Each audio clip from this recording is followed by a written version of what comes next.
Apakah suara saya sudah terdengar? Oh, sudah ya? Terdengar, Bu. Oh ya, ini barusan saya pakai headset soalnya. Baik, untuk tugas kemarin ya ada beberapa, kalau hasil rekap saya itu ya kelas B dan C itu untuk latihan itu hanya 59 orang, kemudian untuk kelas C ya, kelas B 59, kelas C 52 orang ya. Kemudian untuk kuis itu ada 48 kelas B, kelas C-nya baru 54 yang mengumpulkan. Jadi saya minta untuk kedepannya memang harus lebih ditingkatkan lagi ya untuk keaktifan dalam pengumpulan tugas maupun kuis gitu ya, karena itu nanti akan masuk dalam penilaian. Jadi kalau sudah diberi deadline untuk pengumpulan ya mohon untuk segera ditepati seperti itu. Gitu ya. Baik, ini kita langsung mulai saja ya. Ini baru 86 peserta, tapi ini sudah jam 7 lewat lebih ya, hampir 15 menit gitu ya. Kita mulai. Kita buka dengan bacaan basmalah bersama-sama. Bismillahirrahmanirrahim. Semoga apa yang sudah nanti akan kita diskusikan pada pagi hari ini akan membawa manfaat untuk kita semua ya, menambah ilmu dan insya Allah nanti dapat dinilai ibadah oleh Allah Subhanahu Wa Taala. Amin. Baik, untuk pertemuan hari ini pertemuan yang ke berapa ya? 5 atau 6 ya. Kita sudah mulai masuk ke materi baru gitu ya, ada penghawaan buatan. Nanti kita akan mencoba mengetahui tentang apa yang nanti akan kita pelajari selama apa namanya di ini ya, sebelum UTS ya mungkin ya ini ya. Setelah kita mengenal dan menghitung beberapa jenis teknik pencahayaan buatan, lalu cara menghitung jumlah lampu, kemudian bagaimana tekniknya dan seterusnya. Jadi nanti saya minta tolong diperhatikan. Jadi nanti ada juga nanti perhitungan mengenai jumlah lampu apa namanya AC ya. Bagaimana cara kita dalam menghitung jumlah AC dan seterusnya. Nah, nanti kita akan mencoba untuk memulainya ya. Ini saya izin share screen dulu.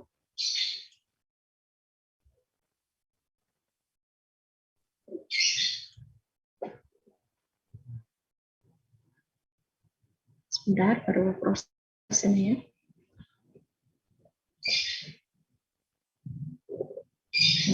Sebentar. Maaf, ini saya salah share.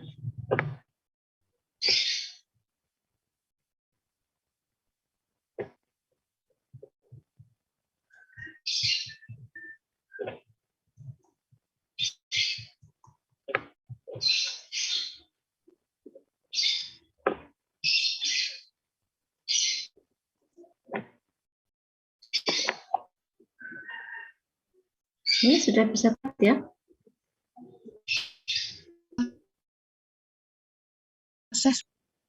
Prosesnya ditunggu dulu. Baik, dalam pengembangan buatan ini kita akan pelajari kalau kemarin di fisika bangunan 1 itu kita sudah belajar tentang bagaimana cara apa namanya proses pengkondisian udara dengan menggunakan penghawaan alami.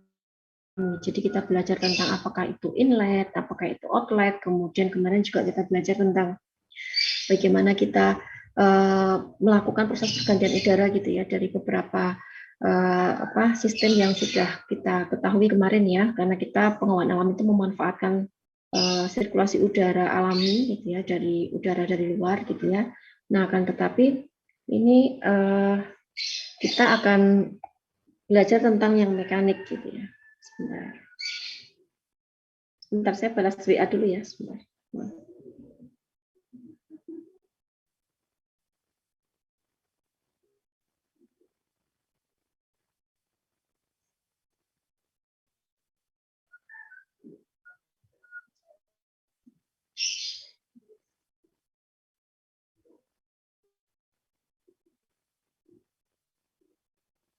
Nah,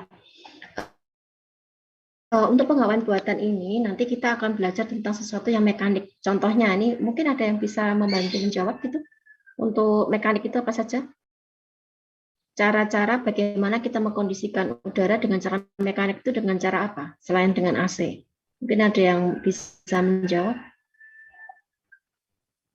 Ya, huruf ain kira-kira dengan apa? Kipas angin boleh nggak kita katakan mekanik? Boleh, Bu. Boleh ya. Jadi segala sesuatu kalau kita lihat ya dulu waktu kalian SMA itu kan pengertian dari angin adalah udara yang bergerak seperti itu. Nah, bagaimana cara menggerakkannya itu kan secara mekanik akan ada banyak sekali caranya seperti itu. Cuman memang ada kelemahan dan kelebihannya ya. Jadi kenapa kita harus belajar tentang pengenalan buatan? Karena memang ada kondisi-kondisi tertentu itu yang kemudian mengharuskan kita untuk menggunakan penghawaan buatan ya, walaupun secara apa namanya, kalau kita lihat dari unsur pendekatan kesehatan gitu ya, itu akan lebih sehat ketika kita menggunakan pengkondisian udara secara alami ya. Kita ketahui kemarin waktu masa COVID seperti itu, nah itu kan kita akan justru menghindari ruang-ruangan yang ber-AC gitu ya. Kenapa ini? Kalau kemarin katanya dengan COVID, mungkin ada yang bisa menjawab? Mbak Nisa mungkin? Mbak Nisa Salsabila? Kenapa waktu COVID kita menghindari ruangan yang ber-AC? Ya, waktu itu kan kita ada arahan dari pemerintah, sekolahan, kantor harus dibuka jendelanya dan seterusnya ya. Itu kira-kira kenapa, Mbak? Karena udaranya tidak dapat berganti mungkin, Bu. Ya, betul. Jadi salah satunya seperti itu ya. Terima kasih Mbak Nisa. Jadi kalau kita lihat kenapa kalian bisa memperhatikan ya ruangan yang dikondisikan dengan menggunakan AC, pasti ruangannya tertutup, ya kan? Nah, di situ kita bisa melihat bahwa apa namanya? Ruangan AC itu juga tertutup supaya lebih efektif, lebih efisien gitu ya, karena kinerja AC supaya tidak terlalu berat. Ya, kita ketahui bahwa semakin ada celah sedikit saja di dalam ruangan yang kita kondisikan dengan menggunakan AC, maka kinerja AC itu akan berat dan merasakan proses pengkondisian udaranya akan lambat, ya. Proses pendinginannya pun juga akan lambat, sehingga ruangan yang disetting untuk menggunakan, direncanakan untuk menggunakan AC, maka dia dibuat tertutup, gitu ya.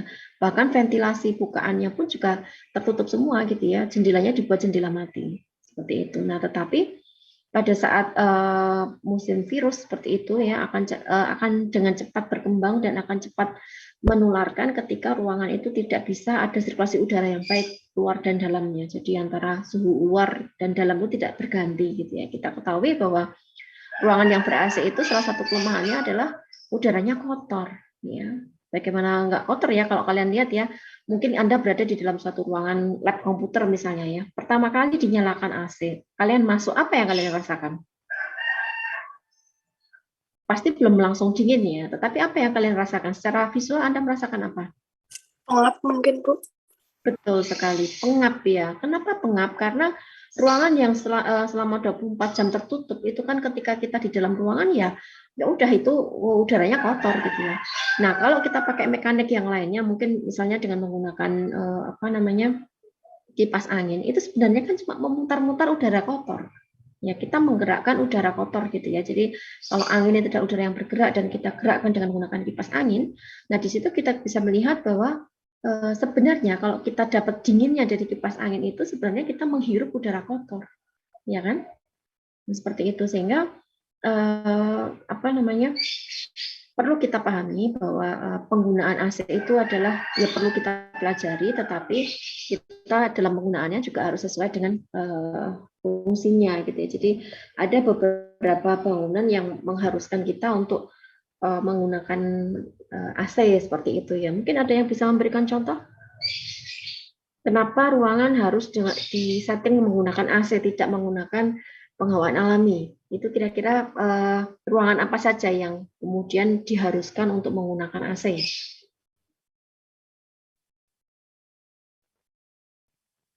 Ya, ada yang bisa memberi contoh?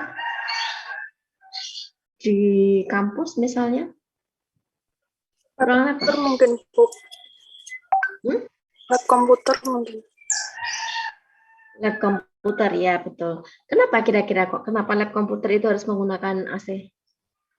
Untuk menjaga kelembapan di dalam ruangan. Kelembapan, terus mungkin yang lainnya, faktor yang lainnya? Ada tujuan tertentu tentunya ya. Kenapa lab komputer itu di mana-mana selalu ber-AC seperti itu? Karena apa? kita ketahui ya salah satu kekurangan dari penghawaan alami itu adalah ketika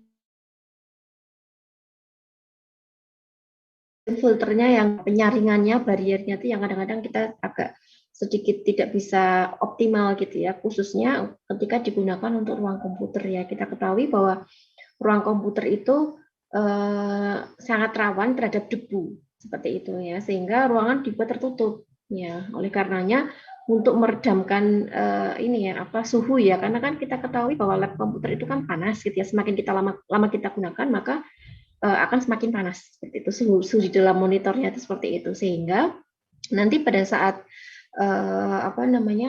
lab tersebut digunakan, kemudian pada saat lab tersebut itu berfungsi, lama-lama kan panas seperti itu ya, sehingga kita butuh untuk pendinginan seperti itu. Nah, salah satunya itu ya, karena kan saya pernah berpengalaman ya di Labisbank itu kan kita menggunakannya masih alami gitu ya, tidak menggunakan AC. Nah, komputer tuh tiap hari itu sering sekali trouble ya, nggak tiap hari ya, tapi beberapa kali itu sering trouble, dan salah satunya teknisi itu mengatakan bahwa ini kemasukan debu seperti itu. Nah, dengan demikian kan terbukti bahwa memang lab komputer tuh memang harus dijaga dari debu gitu ya, supaya tidak masuk ke dalam PC. Ini mungkin teman-teman yang cowok mungkin bisa paham ya tentang seluk-beluk PC kalau kemasukan debu itu akan seperti apa gitu ya. Nah, itu salah satunya, sehingga ada beberapa ruang yang memiliki fungsi tertentu kemudian mengharuskan kita untuk merencanakannya dengan menggunakan penghawaan buatan. Ya, mungkin fungsi yang lain selain lab komputer apa? Permisi Bu. Ya, silahkan. Itu share screen-nya belum muncul itu. Oh, mungkin karena saya ini ya sebentar. Mungkin karena saya slideshow ya. Kalau biasanya sering seperti itu. Sebentar, saya ganti aja. Nah, kalau begini kelihatan kan?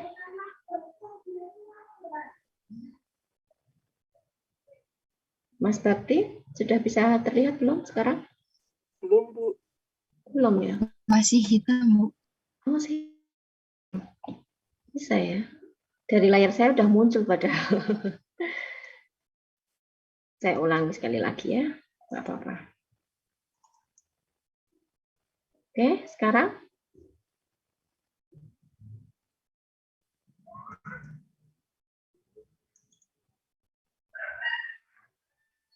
Masih sama, Bu. Masih sama. Oh, kenapa ya? Sebentar.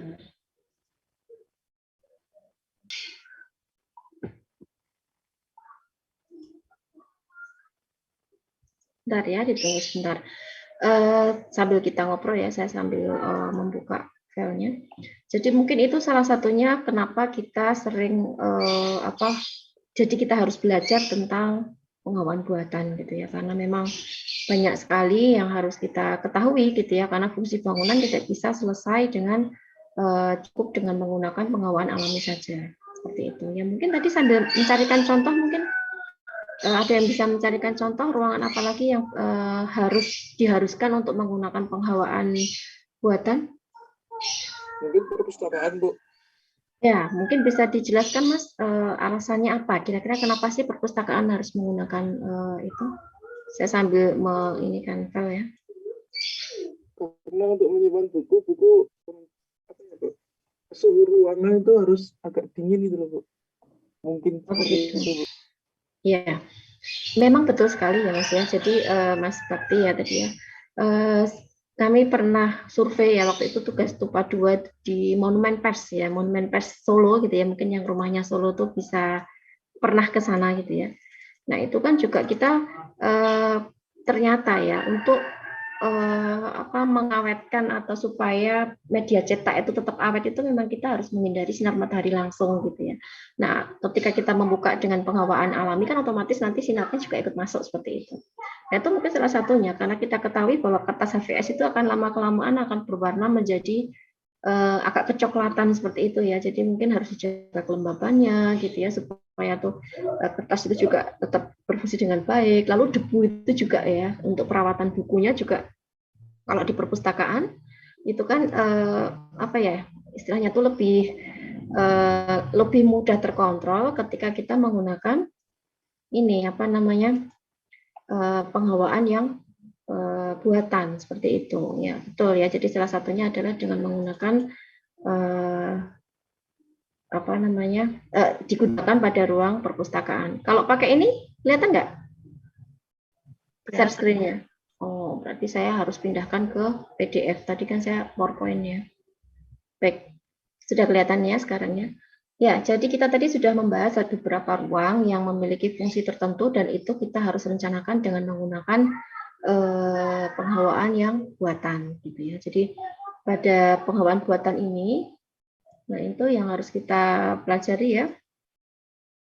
Salah satunya adalah kita tahu dulu gitu ya bahwa penghawaan buatan ini merupakan sistem mekanik seperti yang sudah saya sampaikan tadi, bahwa untuk menghadirkan penghawaan harus memenuhi standar kebutuhan suatu aktivitas ya. Jadi kita proses pendinginan dalam ruangan itu tergantung fungsinya ya. Fungsi ruangan dipakai untuk apa? Kalau fungsi ruangan dipakai untuk misalnya fitness gitu ya, tentunya proses pendinginannya akan lama sekali gitu ya, karena semua orang pengguna di dalam ruangan tersebut itu mengeluarkan kalori ya. Akan sedikit berbeda ketika kita mengkondisikan ruangan pada ruangan yang difungsikan untuk perkuliahan gitu. Karena orang aktivitasnya duduk itu kan tidak mengeluarkan energi, tidak mengeluarkan kalori yang cukup besar gitu ya, sehingga tergantung juga pada aktivitas di dalam ruangan seperti itu ya. Jadi harus memenuhi standar kebutuhan suatu aktivitas dulu gitu ya.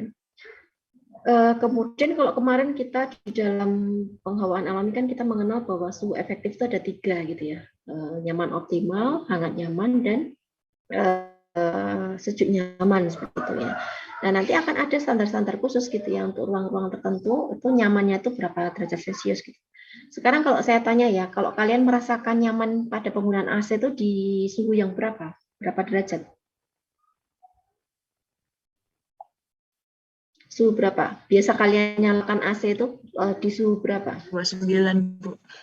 29 ya. Ini kadang-kadang menjadi budaya yang kurang baik ya, orang Indonesia itu kalau 29 masih cukup ya, tetapi kalau orang Indonesia itu kadang-kadang kalau nyalain tuh kalau nggak 16 derajat tuh nggak marem seperti itu ya. Nah, itu yang kadang-kadang kita harus ketahui. Kadang-kadang nyalain AC pulang dari kuliah gitu ya, mungkin yang kamarnya sudah menggunakan AC gitu ya. Masuk ke kamar, jendela tetap terbuka, nggak ditutup, nyalain AC, setting remote-nya 16 derajat Celcius gitu ya. Itu sebenarnya kan perilaku yang kurang tepat seperti itu, sehingga sebenarnya kita kebutuhan dingin itu kan tidak terlalu ekstrim yang kemudian kita harus dingin sekali gitu ya, karena pada saat siang hari itu proses kira-kira kenapa ini pada siang hari gitu ya, proses pendinginan udara di dalam ruangan yang ber-AC itu lambat, itu karena apa kira-kira?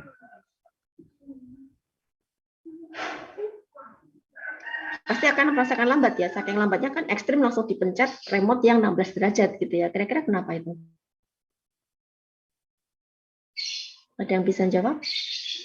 Ya karena suhu di luar ruangan sangat tinggi gitu ya, sehingga itu akan sangat mempengaruhi proses pendinginan udara di dalam ruangan gitu ya. Sehingga kalau kita pencet 16 derajat pun ya, atau 17 derajat gitu ya, itu pun juga nanti akan proses dinginnya akan cukup lama gitu ya. Nah itu apalagi kalau jendelanya terbuka gitu ya. Kadang-kadang kalau saya lihat perilaku anak-anak muda sekarang itu ya, nyalain AC tapi tanpa ditutup jendelanya gitu ya, tetap terbuka dan membiarkan panas matahari itu masih masuk dalam ruangan, itu kan sebenarnya kurang efektif juga gitu ya, dalam kurang efisien juga dalam penggunaan AC itu sendiri gitu ya. Sehingga proses cepat lambatnya pendinginan di dalam ruangan itu akan bergantung pada suhu di luar ruangan. Kalian ketahui bahwa kalau pada saat dini hari, pada saat posisi yang jam 2 malam gitu ya, kalian nyalain pasti dinginnya akan lebih cepat gitu ya. Nah itu menandakan bahwa suhu di luar ruangan akan berpengaruh terhadap suhu di dalam ruangan. Nanti akan ada perhitungannya ya, jadi akan berpengaruh ke situ. Lalu proses pengkondisian udara ini merupakan perlakuan terhadap udara atau untuk mengatur suhu, kelembapan, kebersihan dan pendistribusiannya secara serentak ya, guna mencapai kondisi nyaman yang dibutuhkan. Nah, itu ya. Jadi kondisi nyaman yang dibutuhkan di dalam ruangan tersebut, makanya aktivitas itu sangat berpengaruh gitu ya. Jadi kita harus tahu dulu aktivitas itu, kemudian suhu nyamannya itu berapa derajat Celcius gitu ya untuk aktivitas tertentu dalam suatu ruangan. Ya, sehingga kondisi nyaman itu kalau kita lihat dari 3 sudut pandang ya, dari suhunya, kemudian dari kelembabannya, dan dari aliran udaranya. Yang secara langsung dirasakan oleh tubuh kita gitu ya.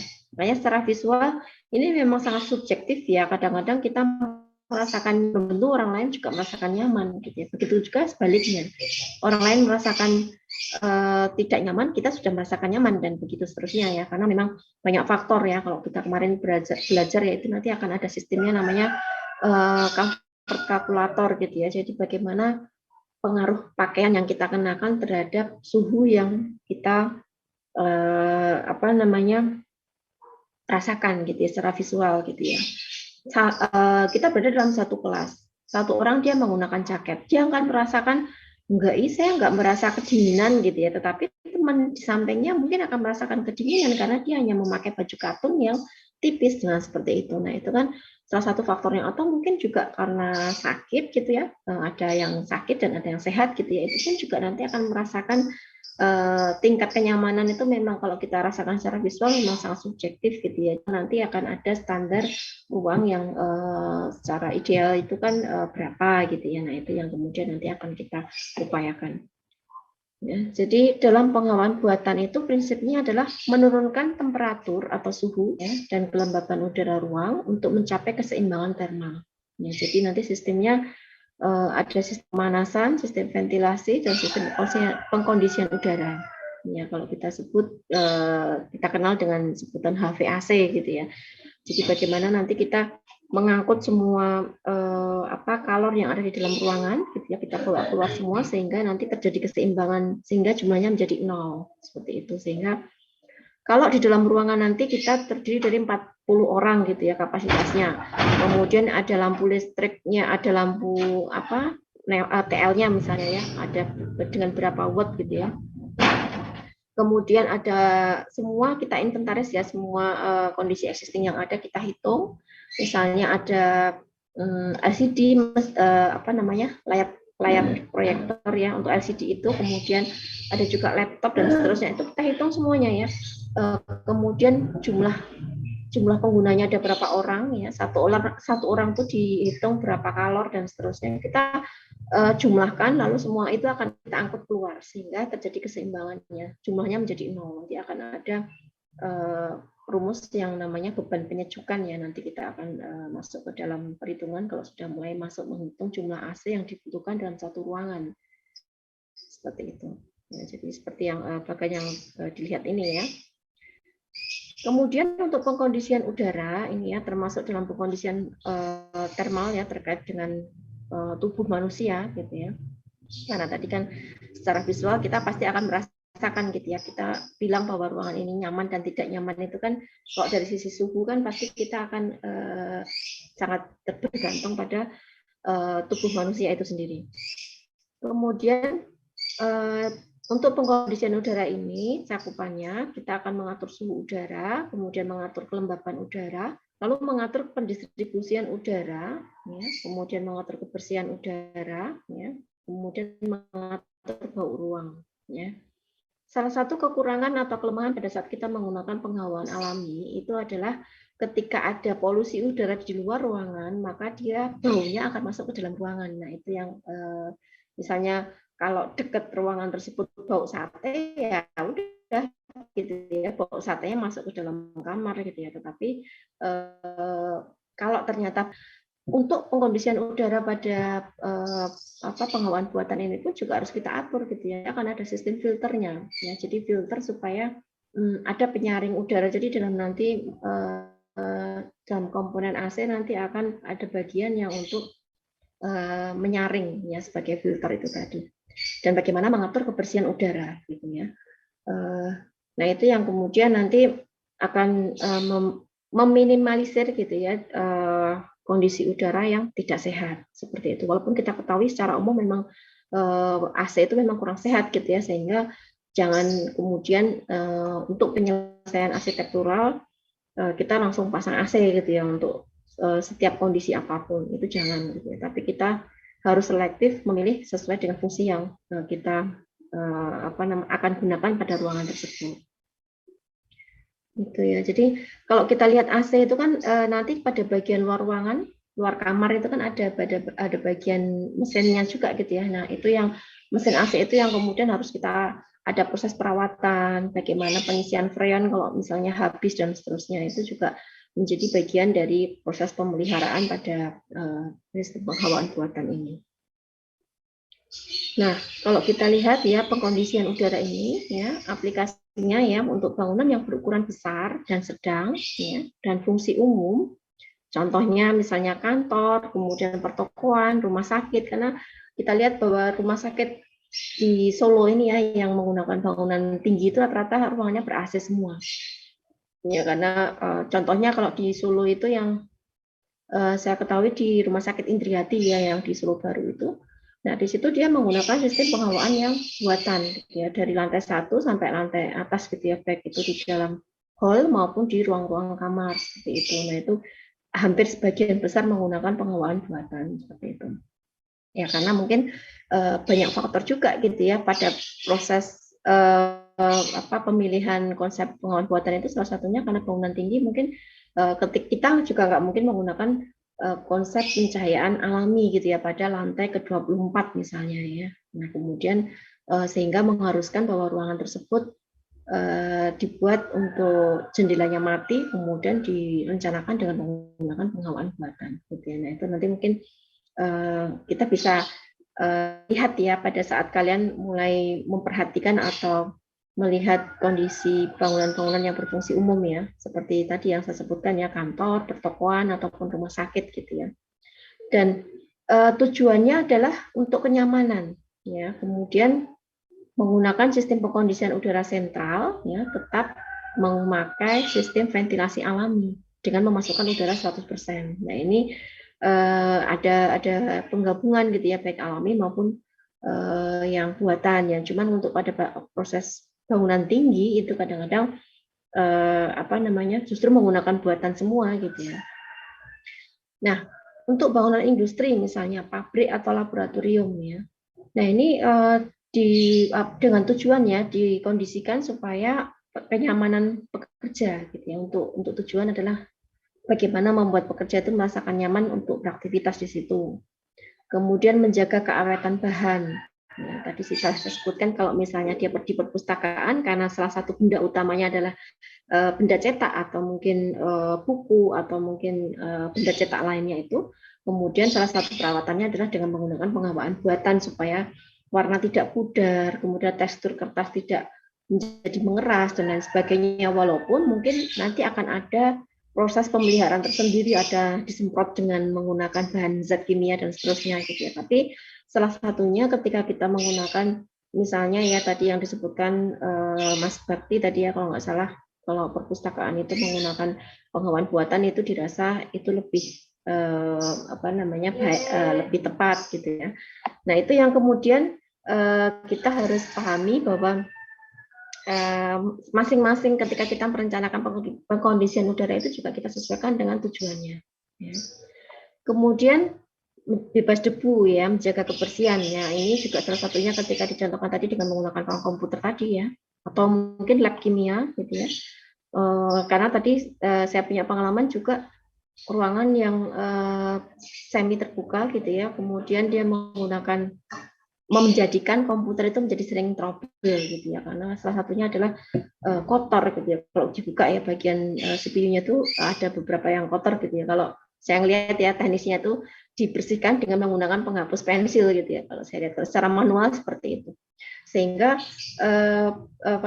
tujuan ini dibuat supaya ini ya menjaga kebersihan supaya fungsi ruang bisa berfungsi secara optimal. Nah, ini yang ketiga ini adalah bangunan rumah tinggal.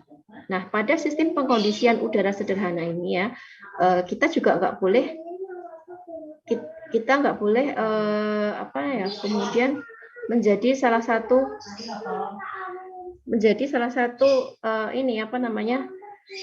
tujuan utama untuk membuat ruangan rumah tinggal itu menjadi ber-AC seperti itu ya, karena kita lihat ya sekarang itu seperti prestis ya, kayak rumah tinggal yang kecil gitu ya, yang sangat sederhana sekali tapi dia menggunakan AC seperti itu. Nah, itu sebenarnya kan kita juga bisa mengoptimalkan dulu dengan menggunakan penghawaan alami, ya.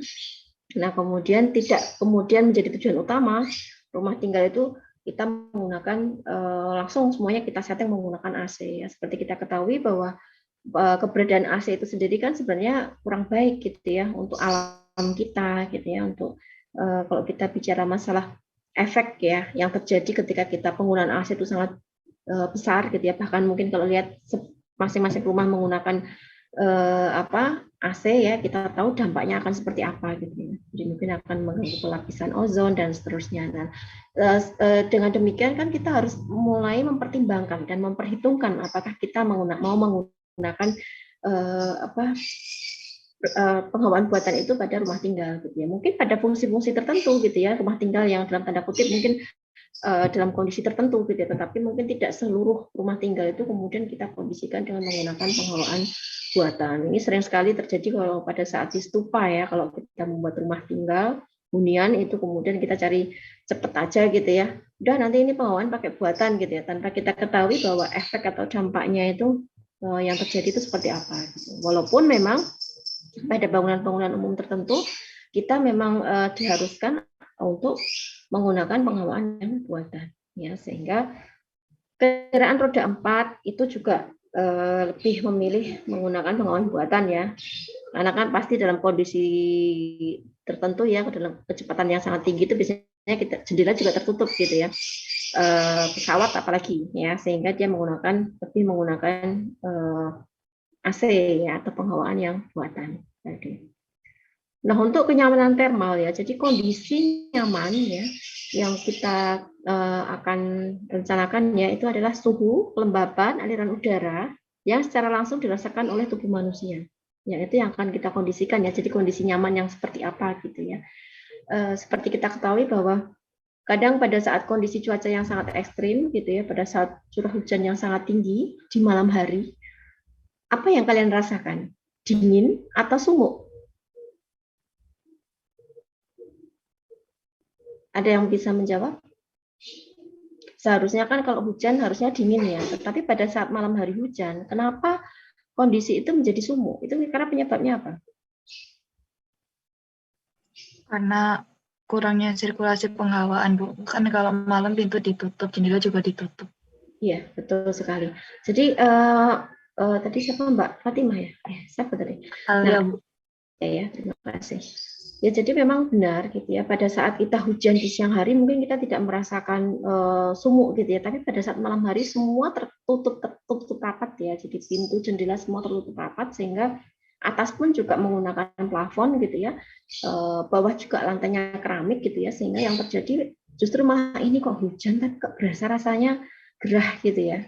Sumuk gitu ya, kayak orang Jawa bilang gitu ya. Nah, itu yang terjadi kita harus ketahui gitu ya. Jadi kondisi kelembapan itu seperti apa gitu ya, sehingga untuk beberapa uji penelitian ruang gitu ya, kalau kita menguji kondisi termal dalam satu ruangan itu kita juga harus selain mengukur suhu juga kita harus ukur kelembapannya seperti itu ya, karena memang seharusnya kan kalau suhu rendah maka kelembapannya tinggi gitu ya, dan sebaliknya gitu ya.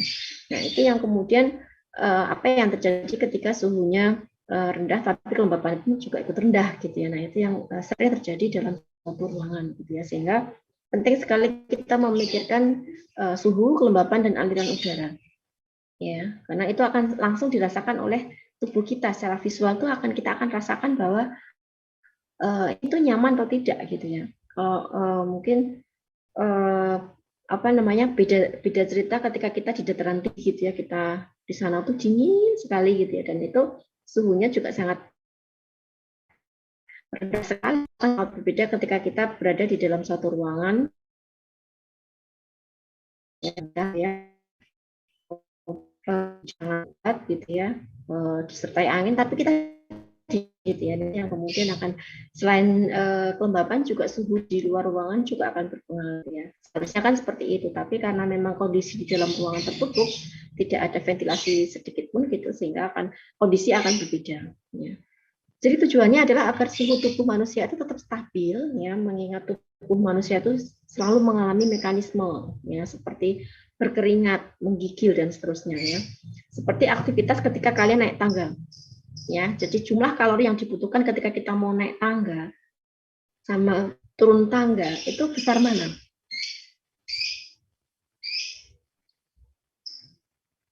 Kalori yang dibutuhkan ketika kita beraktivitas naik tangga lebih besar mana? Yang dibutuhkan lebih banyak mana? Naik Iya, betul gitu ya. Jadi kenapa ketika kalian naik di lantai 3 gedung H di ruang audiovisual, kalian konsultasi stupa misalnya ya, kemudian kalian merasakan ini ruangannya sudah ber-AC kok masih sumuk ya gitu ya, kok suhu tubuh masih terasa gerah dan seterusnya ya, masih terasa panas gitu ya. Nah itu yang terjadi karena kalian sudah mengeluarkan kalori yang cukup banyak untuk naik tadi, apalagi naiknya buru-buru, karena sudah deadline jam tertentu gitu ya, sehingga kalian naik dengan lari-lari gitu ya sampai masuk kelas itu proses pendinginan ruangannya itu akan lama sekali gitu ya. Tetapi berbeda ketika mereka yang jalan santai gitu ya, kemudian sudah datang 5 menit sebelumnya, dia sudah duduk di situ, maka ketika masuk ke dalam ruangan ya langsung merasakan dingin gitu ya. Seperti itu. Tapi berbeda cerita ketika kita turun tangga ya. Mungkin kita turun tangga, kemudian masuk ke dalam ruangan. Itu kan tidak membutuhkan aktivitas yang sangat kalori yang tidak banyak gitu ya, sehingga tidak keluar keringat gitu. Sehingga kalau kita masuk ke dalam ruangan, proses pendinginannya pun akan menjadi lebih cepat gitu ya. Sehingga itu suatu hal yang alami gitu ya. Jadi karena manusia itu habis makan saja berkeringat gitu ya. Bahkan tidur pun berkeringat gitu ya. Kalau saya amati, kalau saya lihat anak-anak tidur itu ya, tidur itu kan sebenarnya suatu aktivitas yang santai gitu ya, dan istirahat gitu. Kita lihat bahwa kenapa ya kalau saya lihat anak-anak kecil itu kalau tidur tuh keluar keringat bercucuran gitu ya. Karena memang pada saat tidur itu kan ada proses pencernaan di situ. Jadi tidurnya kita itu kan sebenarnya kan apa ya? Pencernaan itu beraktivitas gitu ya, untuk mencerna makanan gitu ya, menggiling makanan gitu ya, sehingga ini juga pesan juga ya sebelum Ramadan ya nanti ya. Makanya kenapa kalau kalian habis sahur tidak boleh tidur, karena kalian nanti akan mudah lapar. Pada saat tidur nanti proses pencernaan itu akan lebih cepat gitu ya, sehingga pada saat mau bangun tertidur, tadi sudah tertidur ya setelah sahur ya, bangun itu akan terasa haus gitu ya, dan sedikit lapar gitu ya, karena tadi pada saat kita tidur ada proses aktivitas di dalam pencernaan kita gitu ya, seperti itu. Sehingga penting sekali ketika kita sering diperintahkan untuk berpuasa itu kan salah satunya adalah untuk mengistirahatkan ya, supaya pencernaan kita tuh ada istirahatnya. Coba bayangkan ya, kita tuh sudah setiap hari membuat kinerja organ tubuh kita tuh nggak pernah berhenti di situ ya. Salah satu tandanya adalah keluar keringat itu tadi ya. Nah, ketika ada puasa Ramadan di 1 bulan itu kan salah satunya adalah mengistirahatkan beberapa organ tubuh kita yang setiap hari mungkin kita suka ngemil, suka giling terus gitu ya. Kemudian bagaimana kita melihat bahwa organ tubuh kita akan mencerna terus menerus, dan kita ketahui yang namanya diesel yang untuk menggerakkan mesin itu ya. Itu pun kalau kita nggak istirahatkan lama-lama juga akan aus gitu ya. Nah, begitu juga dengan puasa, sehingga puasa menjadi salah satu treatment atau mungkin supaya kita bisa mengistirahatkan salah satu organ di dalam tubuh kita gitu. Jadi mungkin ini sebagai semangat kita juga gitu ya dalam menyambut bulan Ramadan gitu ya. Mudah-mudahan kita diberikan kesehatan gitu ya, sehingga nanti selama 1 bulan ke depan ya dalam di bulan Ramadan itu kita bisa optimal untuk beribadah, dan kita niatkan betul-betul untuk beribadah karena Allah gitu ya. Karena itu akan banyak sekali manfaatnya. Ya, seperti yang tadi saya katakan bahwa tidur saja kemudian dia beraktivitas gitu ya organnya gitu ya. Jadi kalau misalnya berpuasa kan minimal dia tidak melakukan aktivitas di dalam organ tubuh untuk mencerna makanan tadi gitu ya. Sehingga disarankan sekali supaya kalian tidak tidur setelah sahur gitu ya, gunakan aktivitas yang lainnya. Karena nanti efeknya paling jam 10 pagi kalian udah lapar gitu ya. Terus saya sering lihat anak-anak saya itu juga seperti itu. Jadi kalau bangun tidur habis sahur tidur, nanti jam 10 itu sudah terasa lemes gitu ya. Tetapi berbeda ketika kita mengawali pagi itu tidak menggunakan aktivitas untuk tidur ya, karena memang sunnahnya kita tidak boleh tidur di pagi hari ya, bisa digunakan untuk aktivitas-aktivitas yang bermanfaat gitu ya, untuk menghafal Quran gitu ya, atau mungkin untuk aktivitas lainnya, baca Quran gitu ya, sehingga nanti selain kita dapat aktivitas yang positif, kemudian kita juga bisa menambah amalan dalam di bulan Ramadan itu sendiri ya. Untuk sedikit selingan gitu ya. Karena sebentar lagi kita mau masuk bulan Ramadan. Nah, sehingga gitu ya. Jadi ketika kita mau mengkondisikan ruangan, di dalam ruangan itu kita harus benar-benar tahu aktivitas yang ada di dalam ruangan tersebut, dan kita harus tahu kondisi jumlah pengguna yang ada di dalam ruangan tersebut gitu ya. Karena nanti itu tadi ya, beberapa aktivitas yang dikeluarkan seperti mungkin orang senam atau fitness gitu ya, itu pun juga nanti proses pendinginan ruangannya tuh di ruang fitness itu akan lambat sekali gitu ya, karena hampir semuanya tuh keluar keringat semua gitu ya, karena semuanya beraktivitas berat gitu ya. Seperti itu. Kemudian sebagai pendukungnya, ini kemampuan tubuh beradaptasi dengan suhu lingkungan yang didukung oleh faktor fisiologis ya. Pakaian, tadi saya katakan bahwa nanti akan ada sistem namanya comfort calculator ya, nanti mungkin bisa kami share ya, untuk bagaimana kalian bisa menganalisa terkait dengan mungkin ini di Fisbang 1 pernah ya, yang comfort calculator itu terkait dengan terkait dengan jenis tebal tipisnya jenis pakaian yang kita kenakan. Ya. Ini sangat berpengaruh juga gitu ya. Kemudian model pakaian gitu ya. Ada yang orang pakaiannya ketat, yang kayak gitu ya. Kemudian ada yang berpakaian longgar. Kemudian jenis kain yang digunakan ya. Kemudian usia dan aktivitas di dalam ruang. Ya seperti saya ceritakan tadi, anak-anak kecil, anak-anak balita itu akan mengeluarkan keringat lebih banyak gitu ya, dibandingkan orang yang usia remaja, atau mungkin beda lagi gitu ya, dibandingkan dengan orang yang sudah dewasa gitu ya, udah tua gitu ya, dan itu beda lagi, sehingga akan berpengaruh. Nah, kemudian jumlah penghuni juga perlu kita pertimbangkan ya, karena semakin banyak orang di dalam ruangan, maka proses pendinginan pun juga akan semakin melambat ya, lama sekali gitu. Lalu faktor termal ya, ini atmosfer ruang ya, ada suhu udara, suhu permukaan benda di sekitar tubuh, kemudian kelembapan udara relatif, kecepatan aliran udara, dan kualitas udara. Biasanya nanti dalam perhitungan juga kita akan menghitung TITO-nya gitu ya. Jadi suhu di luar berapa, suhu di dalam berapa, dan seterusnya. Nah, ini salah satu contoh tadi ya. Ketika kita ini ya, faktor pengkondisian yang kalau kita lihat dari aktivitas manusia di dalam ruangan ya. Kalau kita lihat bahwa setiap aktivitas itu menghasilkan kalor dalam satuan BTUH. Ya, jadi ini per jamnya ya, per hour ya. Nah, ini kalau kita lihat ya, 1 gram air untuk menaikkan suhu 1 derajat Celcius ya. Jadi bagaimana aktivitas menuruni tangga itu 1.500 BTUH. Ya. Kebutuhan kalori yang harus kita keluarkan segitu. Kemudian bagaimana kita menaiki tangga, itu ada 4.400 BTUH. Ya, kemudian kalau kita jalannya santai saja itu hanya 750 BTUH. Nah, ini sangat berpengaruh ketika kita mau mengkondisikan udara di dalam suatu ruangan tadi, gitu ya. Kemudian mengetik itu 500 BTUH, duduk santai 400 BTUH, kemudian tidur. Nah, tidur ini mengeluarkan kalori yang 300 BTUH. Maka kalian bayangkan, memang ya tidurnya orang puasa itu kan ibadah gitu ya. Kalau kita bandingkan daripada kita menggunjing atau ghibah gitu ya. Tapi pada saat kita tidur itu sebenarnya kita berkurang sekian BTUH ya. Jadi tenaga, makanya kalau dibanyakin tidur gitu ya, mungkin habis subuh tidur, kemudian habis sholat asar tidur lagi. Nah, padahal sholat asar itu kan setelah sholat asar kita nggak boleh gitu ya tidur ya, karena kurang baik untuk kesehatan.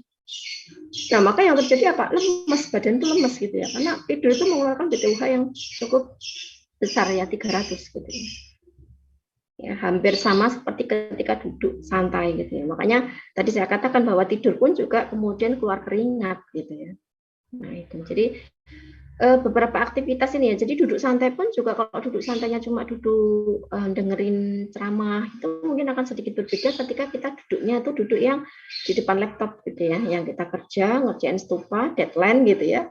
Sudah waktu tinggal 3 jam dari pengumpulan. Nah, itu keringat itu udah keluar semua gitu ya. Nah, itu juga akan berbeda cerita gitu ya, sehingga aktivitas itu akan sangat memberikan pengaruh yang cukup besar gitu ya terhadap kalori yang kita keluarkan gitu ya, terkait dengan perhitungan pengkondisian udara dalam ruangan tadi ya. Tidur 300 BTUH ini ya, apalagi kalau dia beraktivitas di ladang gitu ya, itu sangat besar ya. Nah, kalau dalam proses perpindahan panas ya, kalau kita kenal ya, kalau beberapa istilah itu ada konduksi, konveksi, evaporasi, dan radiasi. Ya, jadi konduksi ini adalah kondisi panas yang diperoleh atau hilang karena kontak tubuh dengan benda sekitar tubuh. Ya, kemudian untuk konveksi ini adalah panas yang diperoleh atau hilang karena adanya aliran udara yang melintasi tubuh. Ya, kemudian evaporasi ada penguapan panas yang berpindah akibat kelembapan permukaan kulit menguap ketika ada aliran udara melintasi tubuh. Ya. Mungkin pernah juga kalian kenali ya kenapa kok orang berpakaian hitam itu akan jauh lebih cepat terasa panasnya ya kalau kita lihat kalau sedang di jalan atau di sawah gitu ya. Nah itu kan karena dia menyerap cahaya gitu ya, kemudian menyerap panas itu sendiri gitu ya, sehingga akan berasa sekali gitu ya. Apalagi kalau dia ke sawah pakainya baju hitam pencangkul, nah itu akan jauh lebih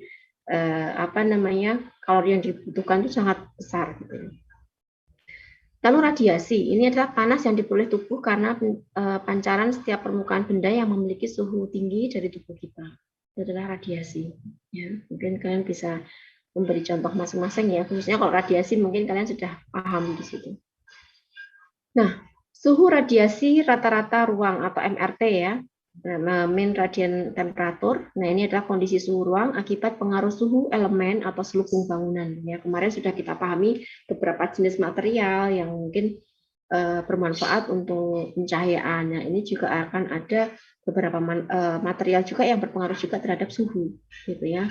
Ada beberapa material yang dia tidak memiliki pori-pori sedikit pun, gitu ya. Nah, itu biasanya akan membuat ruangan menjadi lebih panas, gitu ya, karena tidak ada sirkulasi udara dari luar ke dalam seperti itu. Sehingga kenapa batu bata ekspos itu akan jauh lebih adem ruangannya dibandingkan dengan batu bata beton. Nah, seperti itu ya. Jadi salah satunya karena tadi ya pori-pori itu akan berpengaruh gitu ya. Jadi membuat dinding itu tidak bisa bernafas gitu, tidak ada celah sedikit pun. Nah, berbeda lagi ketika kita rencanakan kondisi ruangan dengan menggunakan papan kayu, atau mungkin kalau zaman dulu lebih ekstrim lagi dengan membuat rumah tinggal dengan menggunakan anyaman bambu. Ya, kita ketahui ya, anyaman bambu kita nggak perlu mendesain AC di situ karena ada lubang-lubang celah gitu ya yang bisa menjadikan pori-pori atau menjadikan pergantian udara dari luar ke dalam gitu ya. Sehingga kalau orang zaman dulu tuh menggunakan pintunya kayu, kemudian dindingnya menggunakan anyaman bambu, itu jauh lebih nyaman secara termal gitu ya, karena memang sudah ada sirkulasi udara dari luar ke dalam gitu ya. Nah, beda dengan kondisi yang sekarang ya, kadang rumah masih di finishing dengan menggunakan tembok acian, kemudian masih di finishing lagi dengan mungkin atau sebelum dikasih acian mungkin ada ditempelin lagi dengan batu alam gitu ya, atau mungkin dengan keramik justru kayak gitu ya. Nah, sehingga itu yang kemudian membuat ruangan itu menjadi lebih panas gitu ya, karena itu tadi ya tidak ada sirkulasi masuk udara melalui dinding itu sendiri gitu ya. Jadi itu salah satu kalau kita bicara masalah dinding ya. Mungkin begitu juga dengan atap gitu ya. Jadi kita ketahui bahwa atap yang menggunakan kayu gitu ya. Makanya kalau orang Jawa itu kenapa menggunakan atap limasan, joglo dan seterusnya ya, yang sejenisnya ya menggunakan atap kayu, itu salah satunya adalah karena cocok dengan kondisi iklim yang ada gitu ya, dengan kondisi iklim tropis yang ada gitu. Tapi beda dengan yang berada di luar negeri ya, karena di sana itu tidak mengenal curah hujan yang sangat tinggi atau panas yang sangat ekstrim gitu ya, sehingga kalaupun menggunakan bangunannya itu tertutup semua dengan beton, atau mungkin ada juga yang dengan menggunakan rumah materialnya kaca, itu nggak masalah gitu ya, karena memang kondisi iklimnya berbeda ya, seperti itu. Jadi material itu juga nanti akan berpengaruh ya. Jadi pengaruh selubung bangunan itu juga akan berpengaruh terhadap kondisi di dalam ruangan. Nah, ini merupakan ada beberapa proses ya, merupakan kalau eksternal ya, ini ya, ada eksfiltrasi, ada infiltrasi dan transmisi. Ya, jadi proses pemanasan ruang yang menyebabkan kalor keluar bangunan. Kalau infiltrasi adalah proses kalor yang masuk bangunan karena melalui celah-celah kecil atau perembesan kalor. Ya, dan transmisi ini adalah proses perpindahan panas akibat perbedaan suhu antara elemen bangunan luar dan dalam. Nah, ini ya beberapa proses yang internal dan eksternalnya yang berpengaruh. Nah, ini ya kita kembali ke suhu efektif ruangan yang pernah kalian ketahui dari sejak fisika bangunan 1 kemarin ya, ada sejuk nyaman, kemudian nyaman optimal. Itu kita lihat range-nya ya. Kalau sejuk nyaman itu antara 20,5 derajat Celcius sampai 22,8 ya. Nyaman optimal itu 22,8 sampai 25,8. Lalu hangat nyaman 25,8 sampai 27,1. Ya, sehingga batas kenyamanan thermal di area khatulistiwa ini adalah 22,5 sampai 29,5. Ini bisa kalian lihat di SNI ya, di SNI penghawaan alami kalau nggak salah ya, di situ ada sumbernya, ada di situ juga. Ya, jadi kalau kalian nanti tahu ini sumbernya dari mana toh gitu, ini satunya di ini juga ada. Selain ini ada tertulis sumbernya ya, tapi di SNI itu juga tertulis di situ. Sehingga kalau kita nyalakan AC dengan remote 17 derajat itu kan sebenarnya kan berlebihan gitu ya, karena memang ternyata sejuk nyaman itu range-nya 20 aja sudah kita rasakan nyaman gitu ya, dan seterusnya. Nah, ini yang perlu kita pahami gitu ya, sehingga kalaupun kita merencanakan bangunan dengan menggunakan penghawaan buatan ya, kita tetap berbicara bagaimana kita bisa menghemat energi itu sendiri ya. Jadi kinerja AC kita perhitungkan juga, kemudian bagaimana kita bisa menghemat energi dengan cara kita tutup semua lubang celah yang ada, jendela kita tutup saat kita menyalakan AC dan seterusnya. Itu sangat penting kita ketahui. Gitu ya. Mungkin sampai di sini ada yang mau ditanyakan atau kita diskusikan dulu sebelum masuk ke materi yang lainnya. Waalaikumsalam. Ada yang mau ditanyakan atau sudah jelas? Kalau sudah jelas nanti akan saya lanjutkan.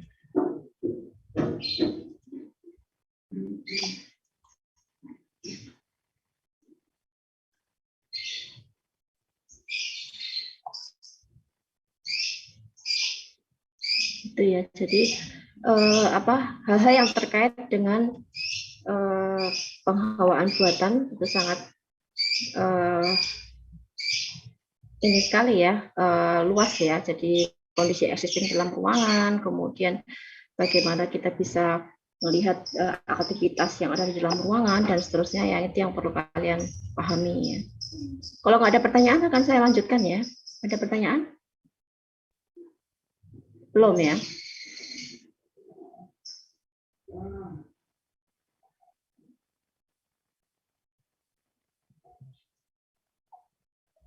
Nah, kalau belum, kita lanjutkan ya. Ya, kita ketahui bahwa saya lanjutkan ya. Sistem pengkondisian ruang itu dari aspek penghawaan buatan ya. Kalau kita lihat ya, penghawaan ini melibatkan alat-alat bantu mekanik. Tadi sudah kalian sebutkan di awal perkuliahan tadi ya.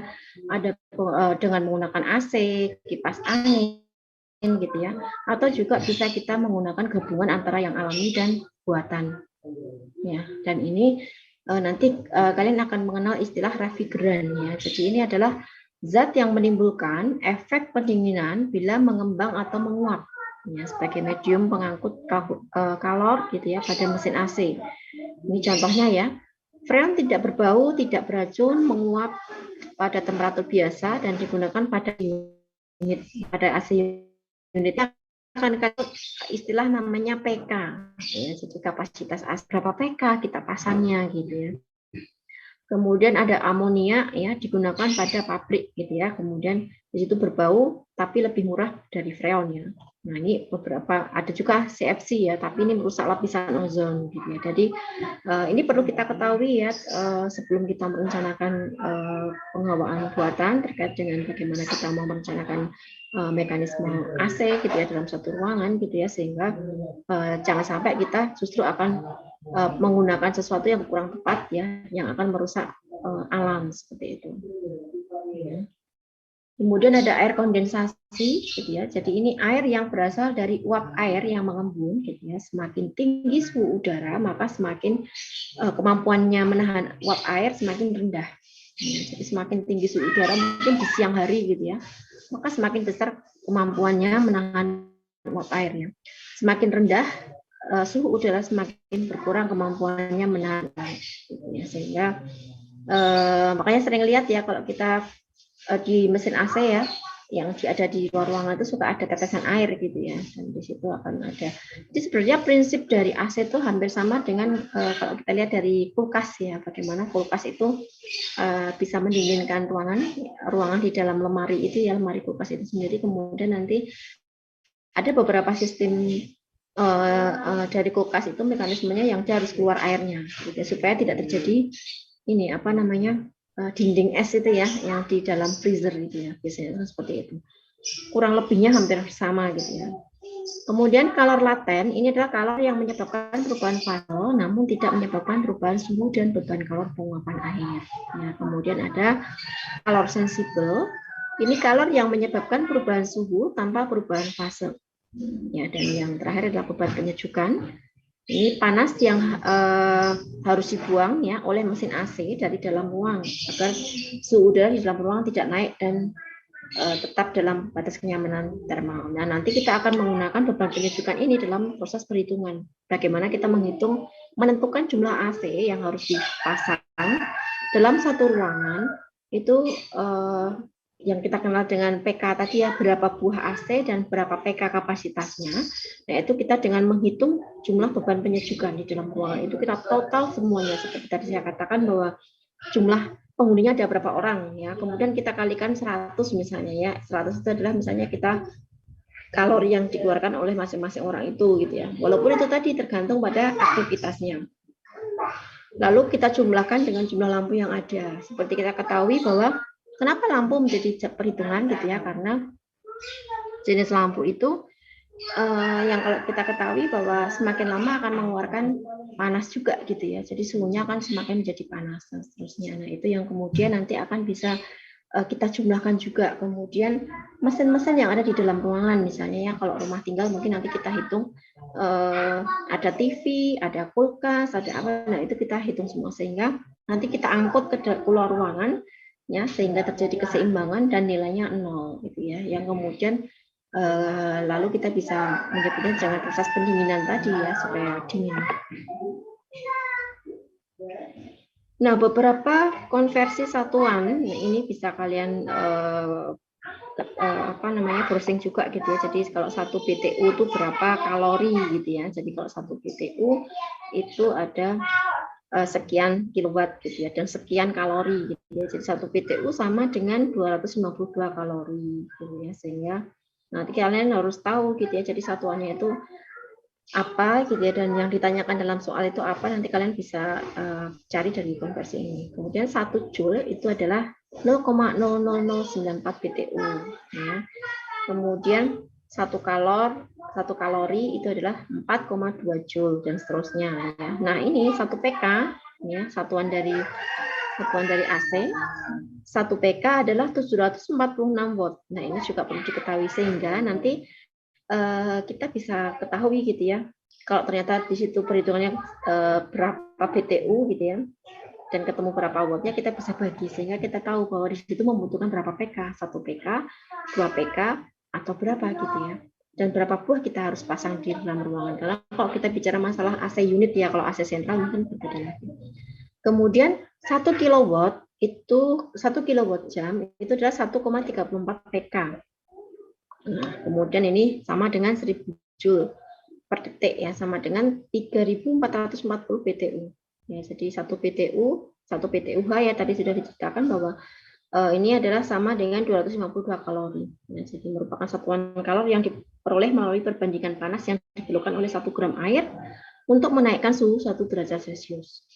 Di Indonesia itu kelembabannya sekitar 50-80% gitu ya. Kemudian selisih temperaturnya di luar ruangan ya, dan dalam ya, selisih antara TO dan TI, T outdoor dan T indoor itu adalah 5 derajat Celcius.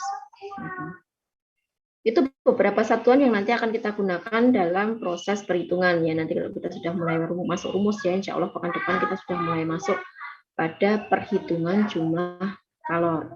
Ya. Nah, ini adalah alat pengkondisian udaranya. Ya, di sini ada beberapa jenis AC gitu ya. Ada AC unit, ada AC terpusat gitu ya. Atau kita sebut sebagai AC sentral gitu ya. Dan itu apa sih gitu ya bedanya gitu ya. Kalau AC sentral itu kan dia AC terpusat itu kan dikendalikan terpusat gitu ya melalui beberapa sistem komponen ya. Jadi ada unit pengolah udara, unit coil fan dan sistem saluran udara atau ducting gitu ya. Tapi kalau AC unit ini tipe paket tunggal. Kalau ini sering dipakai dalam rumah-rumah gitu ya. Kamar di dalam rumah tinggal gitu ya. Jadi ada tipe paket tunggal atau mungkin juga ada di dalam ruang kelas gitu ya kalau di gedung beberapa ruang kelas gitu ya. Mungkin kalian bisa melihat ini berapa PK kapasitasnya gitu ya. Dan di situ ada AC unitnya. Ada tipe paket terpisah, split, tipe ada yang nempel di langit-langit, ada yang nempel di lantai, ada juga yang tipe kaset dan tipe dinding. Ya, mungkin ada beberapa jenis yang dia itu yang lazim sering kalian lihat mungkin ini ya, yang nempel di dinding. Ya, tapi ada juga beberapa AC itu yang tidak selamanya itu nempel di dinding gitu ya. Ada tadi yang dikatakan bahwa ada di langit-langit, ada di lantai dan seterusnya. Itu ya nanti kalian juga bisa browsing lagi gitu ya supaya bisa mengenal beberapa jenis AC yang sering kalian temukan gitu ya. Nah, kalau dalam pengkondisian udara ini ada yang kita sebut sebagai komponen AC ya. Jadi komponen AC itu ada kompresor ya. Unit inti dari AC ini untuk mengalirkan refrigeran ya, terus membawa menerus untuk mengulangi siklus cair kemudian menjadi gas, kemudian menjadi cair lagi ya, sehingga ini ya sambil membawa kalor dari dalam ruangan ke dalam membawa kalor dari dalam ruangan ke luar ruangan atau ada sirkulasi zat pendinginnya. Ya. Makanya kalau kita lihat ada ini ya keluar air gitu ya pada mesin AC itu sendiri ya pada bagian yang suka nempel di dinding tapi bagian luar itu ya. Kemudian kondensor ini adalah unit luar ruangan yang berisi kompresor, kemudian fan, kemudian coil kondensor gitu ya, dan untuk membuang panas keluar ruangan. Kemudian ada coil evaporator dan katup ekspansi. Bagaimana bisa menyemprotkan refrigeran ke dalam evaporator, dan ini nanti bisa kalian lihat detailnya ya, ada di gambar komponen AC itu apa namanya seperti apa gitu ya. Jadi ada mengenal beberapa jenis komponen yang ada di dalam mesin AC itu sendiri. Nah, ini ya, ini mungkin gambarnya kurang begitu jelas ya, mungkin nanti kan bisa mencari sendiri untuk gambar yang lebih jelasnya ya. Nah, ada beberapa tipe AC yang mungkin bisa sering kalian lihat di nempel di dinding gitu ya. Jadi seperti ini ya, ada yang peletakannya pun tidak kemudian semuanya tuh di ketinggian dinding tertentu gitu ya. Ada macam-macam sekali bentuknya. Nah, ini tadi apa yang dimaksud dengan evaporator gitu ya. Dan ini ya, evaporator itu yang ini, kemudian apa yang disebut dengan blower gitu kan, ada seperti ada yang berputar-putar gitu ya di pada bagian komponennya itu. Kemudian ada kondensor gitu ya, ini kondensornya, kemudian ada kompresor di bagian D ini, kemudian ada fan-nya ya, dan seterusnya. Ya, kemudian ada sistem filternya. Ya, bagaimana ini sistem filter adalah untuk menyaring udara ya, sebisa mungkin gitu ya, untuk menyaring udara dari dalam ruangan tersebut supaya menjadi lebih bersih udaranya. Seperti itu. Itu adalah bagian dari sistem komponen AC ya. Mungkin kalian juga bisa proses sendiri mungkin yang berupa video gitu ya, sehingga kalian bisa mengenali beberapa komponen AC yang ada. Nah, ini prosesnya ya, bagaimana pengaruh AC ya, mesin AC bekerja kinerjanya ke dalam ruangan. Ini gambar yang lebih detail mungkin ya. Ini yang pertama ini adalah expansionnya, kemudian yang ketiga ini adalah kompresor gitu ya, yang tadi seperti tabung gitu ya. Kemudian di sini ada ini kompresor ya, yang kedua ini tadi fan-nya yang berputar tadi gitu ya, dan seterusnya. Ini adalah kondensor. Jadi apakah itu kondensor, apakah itu kompresor gitu ya, mungkin kalian bisa pelajari dari beberapa bagian ini ya, tentang mekanisme AC yang ada gitu ya. Nah, ini beberapa sistemnya seperti itu. Nah, jadi pada prinsipnya adalah bagaimana kita bisa mengangkut kalor panas ya dari suatu lokasi ke lokasi lain, atau mengangkut kelebihan kalor panas ya di dalam ruangan dan dibawa keluar ruangan. Ya, jadi semakin banyak kalor panas yang diangkut, semakin berat kerja AC. Ya, atau bila ingin kerja AC lebih ringan ya atau hemat listrik, maka perlu diusahakan penambahan kalor atau panas ke dalam ruangan sekecil-kecilnya. Ya, makanya tadi saya katakan bahwa kalau kapasitas orangnya lebih sedikit itu akan lebih mudah dinginnya gitu ya. Kalau kapasitas bendanya juga lebih sedikit, itu ruangan akan jadi lebih dingin lebih cepat seperti itu. Ya, itu salah satu untuk menghemat energi, juga menutup celah beberapa lubang yang ada gitu ya, mungkin lubang jendela atau pintu, sehingga ruangan idealnya adalah pada saat kita menyalakan AC itu harus tertutup rapat pintunya. Ya, tidak boleh ada celah yang masuk ke dalam ruangan ya, karena itu nanti akan memperlambat proses pendinginan udara dan menjadikan ruangan menjadi lebih panas gitu ya. Dinginnya akan lambat sekali gitu ya. Nah, itu akan berpengaruh kalau kondisi di luar ruangan sedang hujan atau sedang panas tinggi gitu ya. Nah, itu pun juga akan berpengaruh pada proses pendinginan tadi. Ya, sehingga kalau kita dalam pengujian itu kadang-kadang kita ngerasain kita pencet AC, remote AC, pada saat dinyalakan kita ukur. Nanti kita ukur per 10 menit. Ya, 10 menit pertama suhu turun menjadi berapa. Lalu kita hitung lagi 10 menit kedua turun lagi menjadi berapa, sampai 10 menit terakhir gitu ya. Nah, kita bisa mengetahui kapan berapa lama kita bisa mengkondisikan ruangan itu menjadi kondisi yang sejuk nyaman gitu ya. Nanti kita bisa lihat dari waktu per 10 menit kita amati itu tadi. Jadi setiap 10 menit kita nyalakan AC, lalu kita setiap 10 menit kita lihat perubahan temperatur yang ada. Kalau sudah mulai masuk ke sejuk nyaman, maka kita bisa mengetahui, oh ternyata untuk menuju sejuk nyaman itu kita membutuhkan waktu misalnya 30 menit misalnya seperti itu. Dan lagi-lagi itu tergantung pada aktivitas di dalam ruangannya ya. Jadi aktivitasnya apa itu akan sangat berpengaruh, dan juga kondisi suhu di luar ruangan itu sangat memberi pengaruh yang sangat besar. Baik, untuk penyebab kalor ini ya, kalor panas di dalam ruangan itu panas tubuh manusia dan makhluk lain. Ya, semakin kerja giat, semakin besar kalor yang dilepaskan atau dihasilkan tubuh.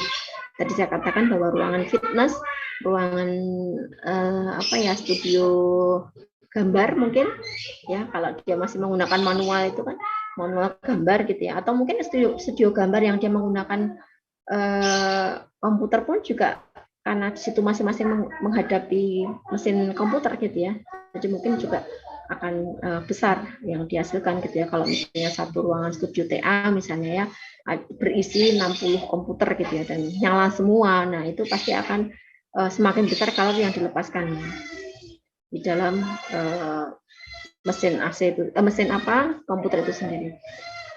Kemudian panas peralatan rumah tangga itu ada lampu, TV, kulkas dan lain-lainnya. Jadi ini tadi saya katakan kalau di dalam ruangan itu memang harus kita kondisi estetiknya benar-benar kita data dulu gitu ya. Ada apa saja di situ. Tadi lampu ya kita hitung, TV kita hitung, ada komputer ada kita hitung dan seterusnya. Lalu panas dari selubung bangunan yang kena radiasi matahari langsung ya, atau atap, dinding gitu ya. Nah, itu kan terkena langsung gitu ya. Maka kalau kita rencanakan ya ruangan yang beratapnya itu seng misalnya gitu ya, kemudian di bawahnya kita rencanakan AC itu ya ini ya, karena pengaruh dari atap itu sendiri yang kemudian menghasilkan ruangan itu menjadi lebih panas gitu ya, sehingga kita proses pendinginannya pun juga akan menjadi lebih berat gitu ya. Kemudian panas lubung bangunan yang terkena udara luar yang hangat gitu jika ada perbedaan suhu ya, dan panas dari udara luar melalui celah pintu dan celah-celah kecil lainnya, dan panas radiasi matahari yang langsung masuk ke dalam ruangan ya melalui lubang jendela dan sebagainya gitu ya. Jadi ada banyak sekali penyebab kalor gitu ya yang kemudian untuk memberi pengaruh terhadap kondisi pendinginan udara di dalam ruangan. Gitu ya, mungkin dari sini ada yang mau ditanyakan?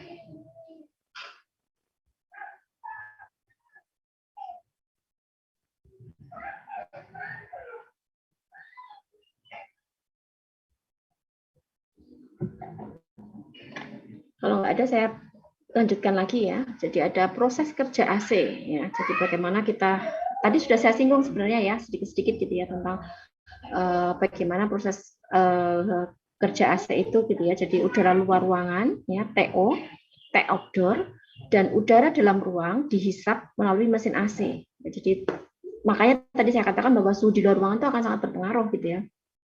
Jadi TO ya dan TI dihisap masuk mesin AC gitu ya. Kemudian udara disaring karena tadi komponennya ada filternya. Jadi di situ fungsinya untuk filter tadi adalah menyaring ya, dibersihkan dari bau, kemudian ada polutan, debu dan gas beracun.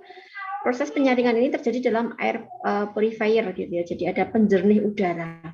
Ya, lagi-lagi ini hanya buatan manusia gitu ya, sehingga terkadang kita suka merasakan sebersih apa sih gitu ya, sebersih-bersihnya ruangan ber-AC, tentunya kita ngerasakan bahwa itu memang kurang bersih gitu ya, tapi itu salah satu komponen dari AC, salah satunya adalah diupayakan untuk penyaringan tadi. Lalu yang berikutnya adalah udara bersih didinginkan dengan cara diserempetkan kepada koil-koil pendingin kumparan ya. Jadi panas udara dihisap lalu diserap oleh refrigeran yang kemudian udara tersebut mengembunnya sehingga keluar embunnya ya terjadi dalam proses kompresor indoor. Penguapan refrigeran terjadi dalam evaporator sehingga air embun kondensat yang terjadi dialirkan keluar lubang ya, udara dalam mesin AC ya, hasil pendinginan akan memiliki kelembapan yang lebih rendah dari di luar mesin. Ya, ini perlu digarisbawahi ya. Udara dalam mesin ya, di dalam mesin AC itu ya, akan memiliki kelembapan yang lebih rendah daripada udara di luar mesin di dalam ruangan. Ya, jadi udara dingin dan kering ini disemprotkan, didorong oleh fan atau blower yang di dalam ruangan tadi yang ada kipasnya tadi. Nah, itu adalah salah satu proses kinerja AC. Makanya tadi saya agak sedikit ada kemiripan gitu ya. Jadi dari proses komponen AC itu dengan komponen kulkas ya atau mesin lemari es gitu ya. Ada sedikit kemiripan mungkin seperti itu. Karena fungsinya sama, mendinginkan ruang. Kalau AC kan mendinginkan ruangan, tapi kalau yang di kulkas itu kan mendinginkan lemari itu sendiri ya. Gitu. Nah, kita bicara tentang kekurangan dan kelebihan tadi juga kita sudah bahas gitu ya. Jadi apa sih kelebihannya dan kekurangannya gitu ya, tentunya semuanya akan perlu kita ketahui gitu ya. Jadi kekurangannya adalah polutan tidak dapat dibuang keluar ya, karena tidak ada aliran udara, sehingga kalau satu orang membawa balsem gitu ya atau mungkin obat oles gitu ya di dalam ruangan, maka polusinya itu akan berasa sekali gitu ya, karena polutan tidak dapat dibuang keluar ya. Karena tidak ada aliran udara gitu, jadi semuanya nyampur di situ gitu ya. Satu orang merokok gitu ya kan nggak boleh ya ruangan asip menggunakan rokok gitu ya, karena itu akan fatal gitu. Apalagi kita memang sebaiknya menghindari rokok gitu ya, nggak boleh rokok. Atau satu orang membawa minyak kayu putih gitu ya, satu orang membawa satu kelas akan terasa baunya semua gitu ya, karena itu tadi tidak ada aliran udara, tidak ada bukaan untuk membuang polutan itu sendiri gitu ya, sehingga aliran udaranya menjadi ya kita apa yang keluar ya kita hirup semuanya gitu ya, sehingga satu orang kena flu, pilek gitu ya, bisa kena semua gitu ya, satu kelas gitu ya, karena itu tadi tidak ada sirkulasi udara ya. Kalian lihat ya, udara di dalam ruangan itu kan sebenarnya kotor sekali gitu ya. Kalau kita menggunakan pencahayaan alami, kalian bisa melihat pada saat sinar matahari masuk ke dalam ruangan melalui celah-celah jendela. Ya, kalian lihat nggak ada butiran-butiran kecil-kecil gitu ya di dalam udara itu sendiri. Sering lihat kayak gitu nggak? Itu hanya bisa kelihatan ketika tersorot oleh matahari, sinar matahari. Benar nggak? Apa ada yang pernah melihat seperti itu? Pernah, Bu.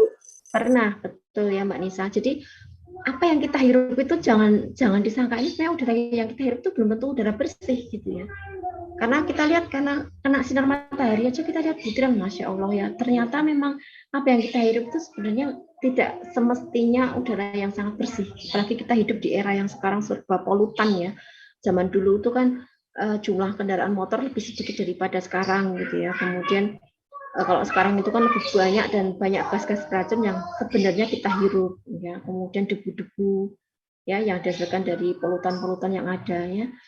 Ya, Masya Allah sekali ketika Allah menciptakan bulu di hidung, gitu ya. Kalian lihat bahwa bulu di hidung itu kan sebenarnya untuk penyaring, gitu ya. Bahkan kalian sering lihat ada kotorannya di situ, gitu ya. Sehingga apa namanya, kita hal-hal yang seperti itu yang harus kita syukuri, gitu ya, bahwa filter yang harus kita punyai, gitu ya, dan seterusnya. Nah, itu harus kita pahami bahwa ini adalah merupakan salah satu cara yang ada gitu. Ini mohon maaf, ini kayaknya sebentar lagi sudah mau habis waktunya ya. Nanti kalian bisa lanjutkan sendiri. Ini sudah ada peringatan dari Zoom-nya ya, karena waktunya sudah hampir habis gitu ya. Kalian coba buka, kerjakan di ada kuisnya kalau nggak salah ya. Jangan lupa absennya untuk kelas A, kelas B, kelas C ya. Oh, ini ada Mbak Afisa sudah dibuatkan ya untuk absennya, tolong segera diisi untuk kelas A, kelas B, kelas C ya. Nanti segera coba Anda buka. Tadi saya nggak sempat untuk membuka tayangan untuk yang kuisnya ya. Coba kalian buka di sesi Zoom, sesi Open Learning pada pertemuan penghawaan sesi awal. Jadi Anda buka, coba Anda kerjakan di bagian penghawaan kuis di bab penghawaan buatan awal gitu ya. Nah, itu coba ya, nanti akan Anda kenal juga istilah efek kolam, nanti kita sambung minggu depan ya, dan kalian coba pelajari juga di Open Learning ya. Ada pertanyaan sebelum saya tutup? Ini sudah ada peringatan, ini mau dipakai untuk sesi yang berikutnya soalnya ya. Ada ini enggak yang mau ditanyakan? Tidak ada ya, cukup ya. Kalau tidak ada, saya cukupkan sekian gitu ya. Coba kalian buka tadi contoh kuis yang keempat, coba ya. Ada tadi saya lihat di Open Learning ada di situ ya. Anda lihat ya. Kalau nggak ada ya kalian baca semua di materi yang ada di sesi pertemuan yang ke berapa ini? 5 atau 6 ini ya.